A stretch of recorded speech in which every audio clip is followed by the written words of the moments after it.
You know, the book of Revelation, it's just packed with these incredible, sometimes really mysterious images.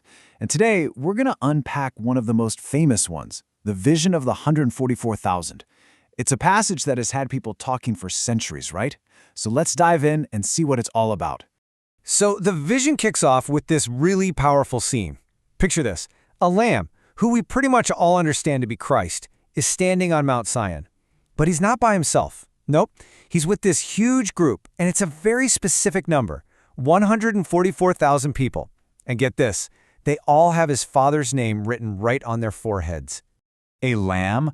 A holy mountain? This massive chosen group? So what's the deal? What does it all mean? And the big question, of course, is who are these 144,000 people? Well, the interpretation we're going to walk through today suggests that all the clues we need are actually woven right into the text. And it all starts with where this vision takes place. All right, let's start with the setting, Mount Zion. Now, you might hear that and just think of a physical hill, a place on a map. But in this vision, its meaning goes way, way deeper. It's much more symbolic. You see, in this particular interpretation, Mount Zion isn't really a literal place you can go visit. It's actually a powerful symbol for the church. So when the vision shows the Lamb on the mount, what it's really showing us is Christ standing right there with his people, the gathering of all the saints. And this isn't just a one-off idea. It's actually backed up in other parts of the New Testament.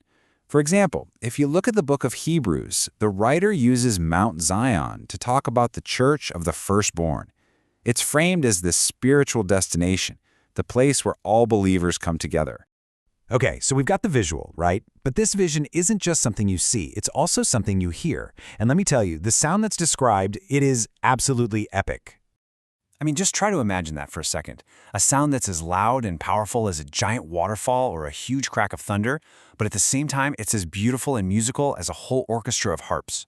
You've got this incredible mix of raw power and stunning harmony. It really sets the mood for what we're about to learn. But wait, there's more. Inside all of that amazing heavenly sound, there's one specific melody, a special song that is super exclusive. It's reserved only for this one group. Yep, the 144,000. And this is what's so fascinating, right? The exclusivity of it. This new song, it's not for everybody. Only this specific group can learn it. Only they can sing it.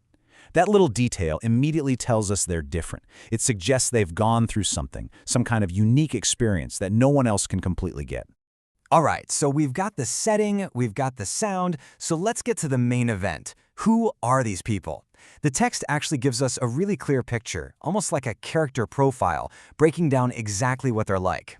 First up, they're called virgins, who are not defiled with women. Now, the common understanding here isn't about literal celibacy. It's seen as a really powerful metaphor for spiritual purity. We're talking about people who have kept themselves spiritually clean, who haven't been corrupted by the world's influences. Next, we find out they are completely loyal. I mean, absolutely loyal. They don't just, agree with the Lamb's ideas. They physically follow him wherever he goes, no questions asked. This points to a kind of commitment and devotion that is just total, unshakable. And their character, it's also defined by how they talk, or maybe how they don't talk.